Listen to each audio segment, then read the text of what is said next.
Pessoal, Amazonas 1, Coritiba 0. E o Coritiba conseguiu a proeza de, depois do melhor jogo que fez na temporada, fazer o pior. Olha que tem candidato a pior jogo do Coritiba no ano, né? Aquela ida contra o Maringá na semifinal, o jogo do Ceará, o jogo contra o Águia de Marabá, mas olha, esse jogo com o Amazonas foi muito ruim. O Coritiba conseguiu, se esforçou até o limite para perder o jogo e perdeu. Não dá para escapar quase ninguém das críticas. Você tira o Pedro Morisco, que conseguiu ainda fazer defesas importantes que poderiam e evitaram um vexame do Coritiba lá em Manaus. Você soma a eles o Robson e o Ebert, que vinham de longo tempo de inatividade. Mas de resto, ninguém jogou bem. Ou melhor, ninguém jogou nada. Uma atuação muito fraca do Coritiba diante do Amazonas. O Amazonas é um time brigador, lutador, mas que tecnicamente fica devendo demais e não à toa abriu o jogo, né, na zona de rebaixamento. Mas o Coritiba conseguiu errar absolutamente tudo. Damião, atuação muito ruim. Figueiredo, atuação horrível. Friso, muito mal. Ronier não conseguiu repetir as boas atuações. Sebastião Gomes, abaixo. Vini, abaixo. A dupla de zaga, abaixo. Natanael, muito mal. Gelado, muito mal. E o Fábio Matias, muito mal. Não tanto pela escalação, apesar de eu achar que deveria ter começado com o Morelli, deixando o Figueiredo no banco. Mas vai lá, o time jogou com a tática que jogou a maioria das partidas da temporada. Só que as alterações, o empilhamento de atacantes, né, o Coritiba termina o jogo com 4 zagueiros, o Fran Sérgio no meio e Wesley Pomba, Ebert, Lucas Ronier, Robson e Figueiredo. 2 vindos de lesão, um que não estava jogando, não estava acertando nada, tanto que até acertou aquela cabeçada na trave, e ainda o Wesley Pomba, né, que a gente já sabe que, né, desse mato não sai muito coelho. Talvez saia a pomba, mas o coelho não sai. Um jogo horrível do Coritiba, horrível mesmo, e que coloca de novo a dúvida na cabeça do torcedor. Afinal, qual é o Coritiba de verdade? Talvez os dois sejam, e o Coritiba exerça aí a primeira bipolaridade dentro de um campeonato brasileiro.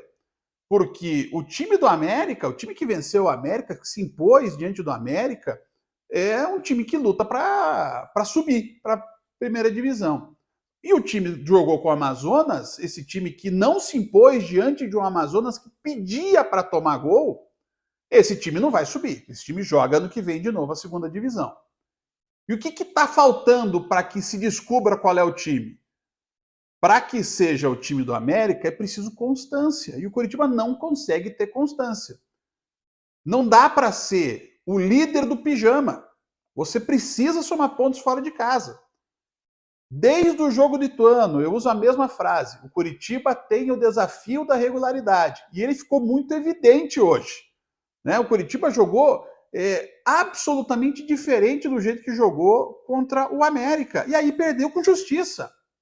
Perdeu com justiça até porque, apesar do Damião ter perdido um gol feito no primeiro tempo e o Figueiredo uma cabeçada na trave, no travessão no segundo tempo, o Amazonas teve 2 bolas na trave, teve uma defesa queima-roupa do Morisco, teve aquele lance do Sassá que o Morisco defende com o pé, só aí você tem 4 chances.